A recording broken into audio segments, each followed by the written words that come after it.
Hi, and welcome to the page 4 video on the topic of determining independent and dependent variables given a practical situation. And in this video, I'm going to kind of toggle back and forth between the notes that you're looking at here and then just my more interactive slides of it, just to give you a heads up that you're going to see me kind of bouncing back and forth between the two. So before I really do anything on the notes with you guys, I actually want you to just put your pencils down. And let's take a look here at something just from the last class, just in the check for understanding. There's a couple things I wanted to point out. The last two questions we had here, the ordered pair 1, 2, and then 2, negative 2. So the ordered pair, if I go over 1, up 2, that one right there is on line B. That's going to be the red line. And then over here, I tricked some of y'all.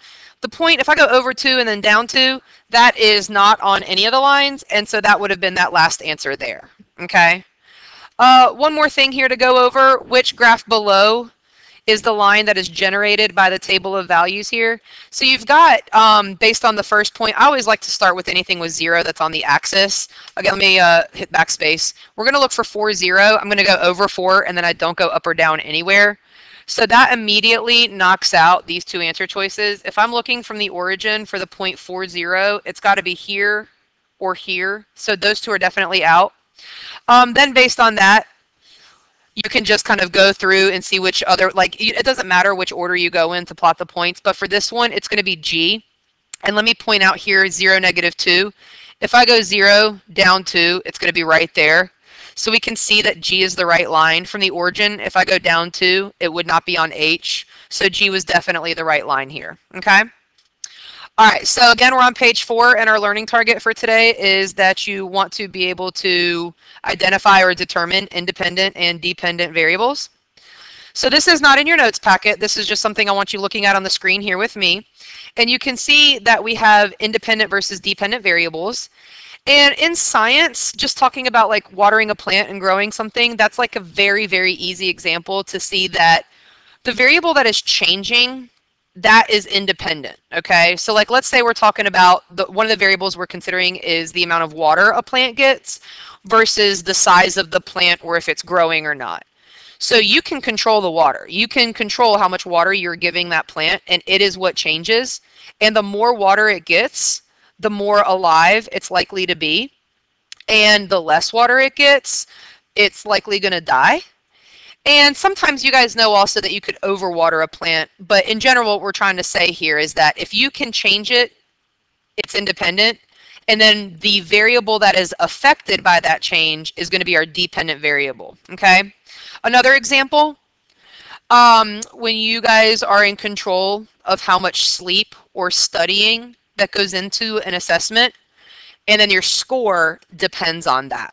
Okay, so the question here, are test scores impacted by the amount of time spent sleeping the night before a test? Yes, absolutely. In that experiment, we can see that the more sleep you're getting, the better your grades, and that if you're sleep deprived, then your grades might not be so great, okay? So now let's kind of officially define, this is the vocabulary that is in your notes packet, all right? And I just want to make sure you guys can see. I'll pop back over here so that you see we're right here at the top. And now what we're pointing out is that the independent variable, that is the factor that is changed. And then the dependent variable is the factor that is impacted or affected by that change. So for example, we talked about how the amount of water would be independent, and then the height of a plant would be dependent. We talked about the amount of sleep that a student gets might impact their scores. Now we use the letter X to represent our independent factor, which makes X always our independent variable, okay? And the letter Y always is used to represent the dependent factor, so we can just call Y our dependent variable. This is always going to be true. X is always independent, Y is always dependent. And when I pop back over here, it's because the independent stuff is represented on the x-axis and the dependent stuff is represented on the y-axis, and that you guys are going to see in lots of graphs throughout the unit. So I'm not going to worry about explaining what that means too much. It's really straightforward and you'll see it on a graph. Now in your notes you can see an arrow pointing to the equation. Go ahead and off to the side jot down that that thing is called a function rule. If I ask you what the function rule is for the scenario, I'm basically just asking, like, what's the equation? And off to the side, you can see here, I've got the inputs. The list of the inputs is called a domain. And the list of the outputs is called a range. So this is here for you guys to put on the vocab part. We're kind of in the middle of page 4. And you can see that I already had the brackets for you guys. And you just have to fill in. And when we're talking about the domain, it's literally, what are the x's? A -1, a 0, a 1, a 2, a 3. And when I say, what's the range? You're just telling me the y's, the outputs. Now, let me just verify real quick that you guys are okay with how I got this table of values using this equation in blue.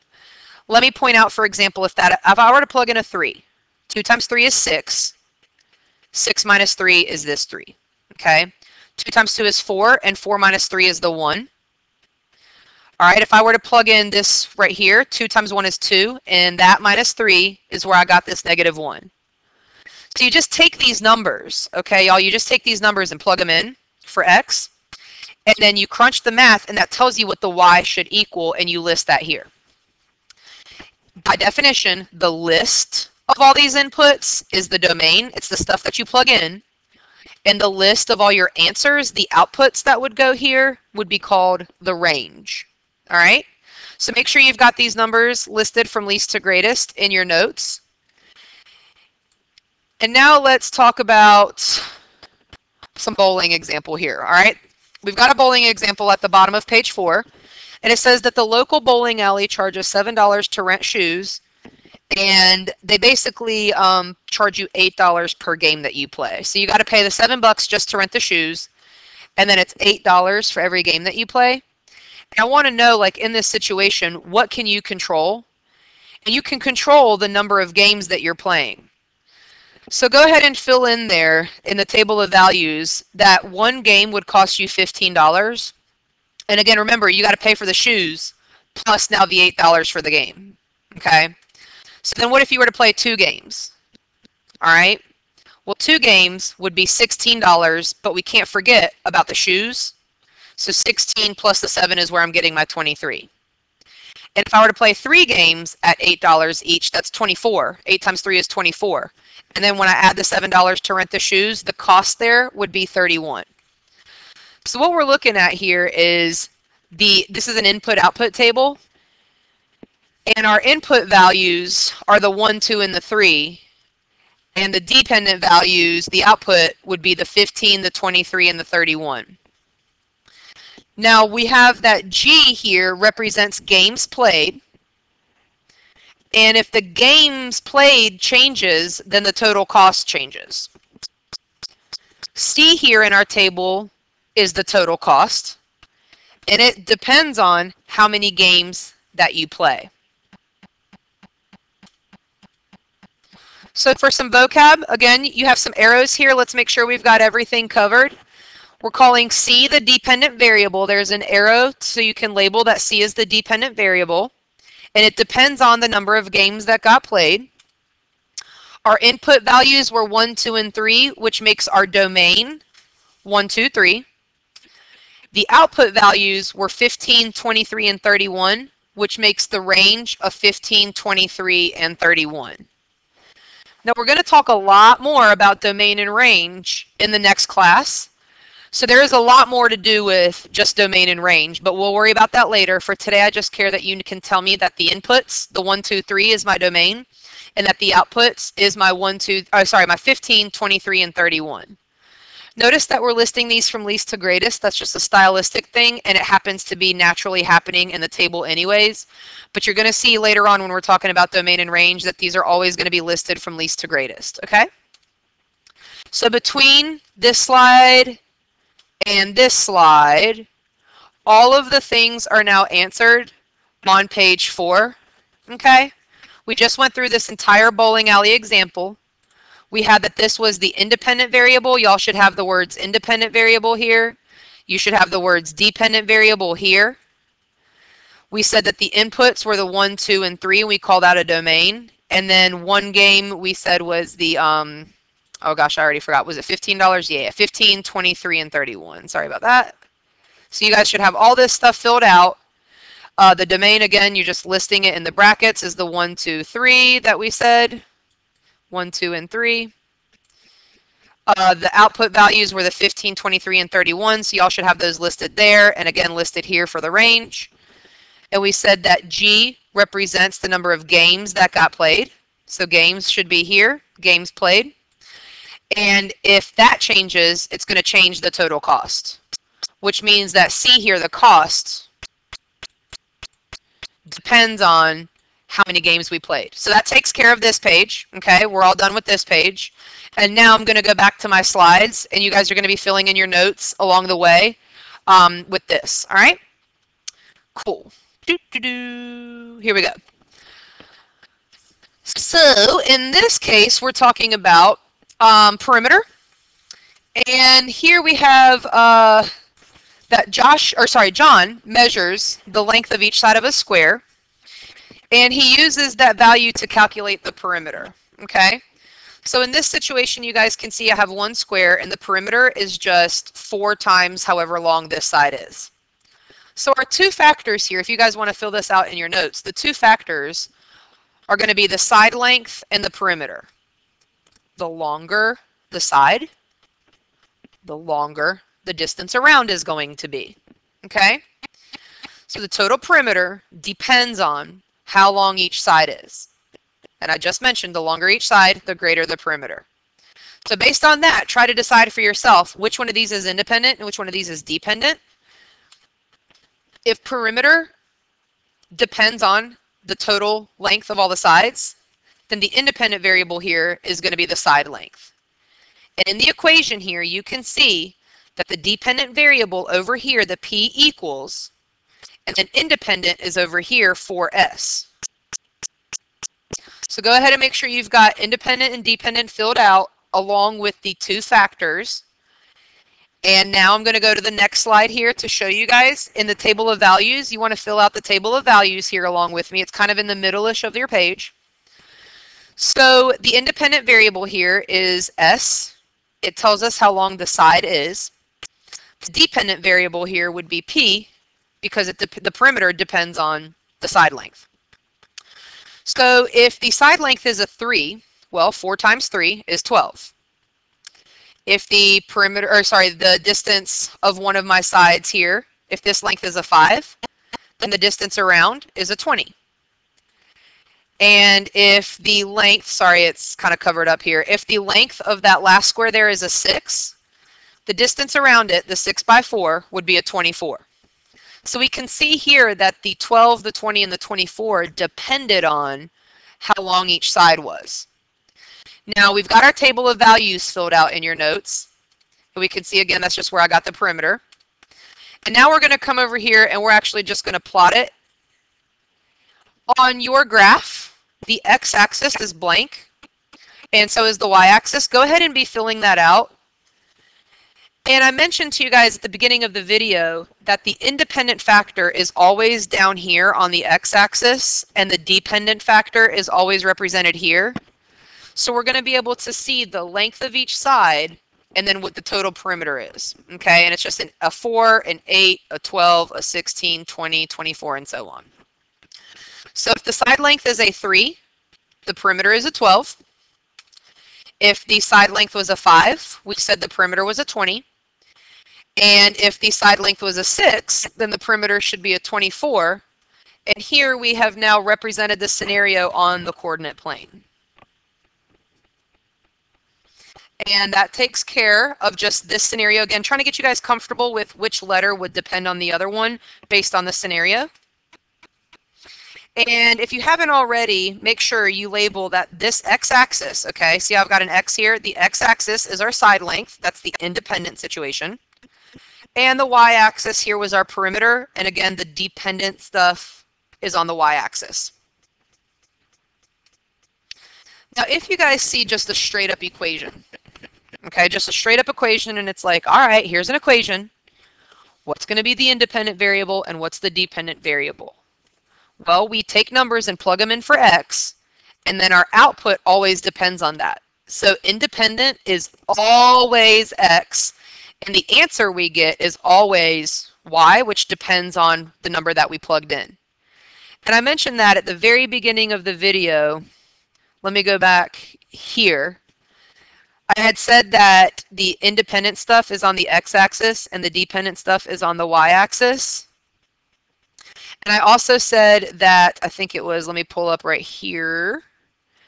So the letter X is always used to talk about independent, and the letter Y always used for dependent. So when I come back over to those slides and you guys see that, this is like, it's never going to change. It is never going to change. If I ever give you an equation and say, hey, what's that? What's the independent letter you're looking at there? It's always X. And if I'm like, hey, yo, what's our dependent letter? You're always going to say Y. Okay? All right, and here to kind of round out page 5, and we're not going to be done with the video quite yet, but we're at the bottom of page 5, just so you know. A lot of people are definitely growing food at home. It's something that I think is like becoming more and more popular for people to try and grow their own vegetables or herbs and things like that. So let's consider that you measure how many inches your tomato plant is growing every week. So kind of like a science example, if you will. So in this case, the two factors would be time, so like how much time is going by, and then the height.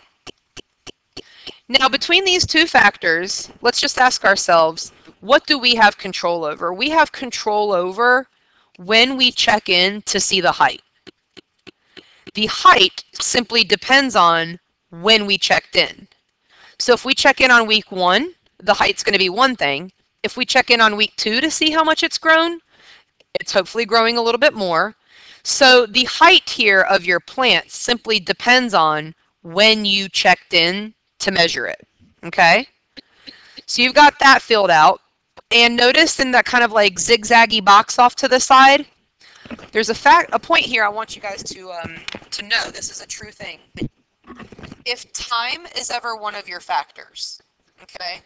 If time is ever one of your factors, it is always going to be independent and represented on the x-axis. Always, always, always. Okay? All right. So then let's see here. If I go to the next slide, boom, this is now you guys on page 6. If you'll join me on page 6, this is the tomato example kind of now on the coordinate plane. And you can see here, I already mentioned that time is always going to be on the x-axis, and depending on whichever week you check in, we can see the height of the plant changes. And we might not be expecting an all the way straight line here, because you guys know that the height of plants depends on more than just like how much water it's getting. It depends on how much sunlight. It depends on which type of soil or fertilizer you're using. There's so many things that go into it. So this might not necessarily have to be a straight line. All I wanted to do is point out that time is independent down here and the height depended on that. So if you need to pause the video to just build in your scale, you should be filling this out right now in your notes on the x-axis. You should have this scale on the y-axis. And when graphing these scenarios, remember that the independent factor is always going to go on the x-axis and dependent will always go on the y-axis. Okay? All right, so if you need to pause the video to finish this graph, feel free. I'm going to move on here now, though, and we're going to be just matching. We're going to match, and you've got this here in your notes. You just have to write the letter down. See how it's got letters here? And for you guys, there's actually a box in the middle. I'll show you guys what it looks like for you all. You're just going to write the letter here. So like A, we're about to match it to one of these situations, and A is going to go somewhere in here. I'm not sure which one it's going to be, but that's how you guys are just going to put it in your notes, okay? All right, so let me go back over here. Boop, boop, boop. All right, so let's take a look at, let me see which is the easiest way to do this. I think if we just read number 1, and I say, okay, number 1, how about try to find something, well, let me see if I have it. Yeah, I'm going to, let me see which way is the better way to think about it. Let's actually start with our dependent over here and see what it might depend on, okay? So the amount of ink left in our cartridge. Let's see what that would depend on. This is depending on something. Cars washed? No. Strawberries? No. Okay, the number of pages printed. All right, so yeah, that makes sense. The more pages you print, the less ink you're going to have. So number 3 and A match up. So I'll move that there. And again, you guys are just going to write it right here. In fact, I can stay over here with y'all. All right, so we took care of this one. All right, the total cost of your cell phone plan. Let's see over here what that might depend on. Cars washed? No. Strawberries? No. The number of people at home using the internet. Sometimes internet and phone go together. Okay, here we go. The amount of data you use on your phone. So the more data you use, the more your phone plan might cost. Some people have unlimited, but not everybody does. The more data you use, the more your phone is going to cost. All right, let's see. The amount of fundraising money earned. Cars washed. Oh, there we go. Okay, so yeah, so like in a fundraiser, the more cars you wash, the more money you guys would earn. All right, so we took care of that one. All right, the number of dollars spent at the farmer's market. So we're looking for like a farmer's market scenario between this one, and this one. All right, the number of boxes of strawberries. Well, hey, there it is right there. So the more strawberries that you buy, the more money you're going to spend at the farmer's market. All right, we have air conditioning and Wi-Fi speed. Let's see what's going on over here.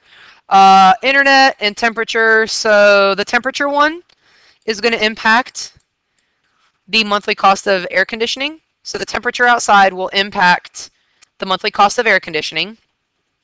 And the number of people at home using the internet will impact the connection speed. The Wi-Fi connection speed will be impacted by the number of people at home using the internet. The more people at home using the internet, the Wi-Fi speed might decrease. Also, if there's not a lot of people at home using the internet, it might be working really fast for you and things are good to go. All right, so that takes care of the matching. And you guys can see that below this starts a new ICANN statement. So we're actually done taking notes today in our notes packet. And for you guys, you're now going to have your independent practice slides. You're going to click and drag here. Oops, sorry about that. I hate this pop-up. There we go. You're going to click and drag which one of these depends on the independent thing over here.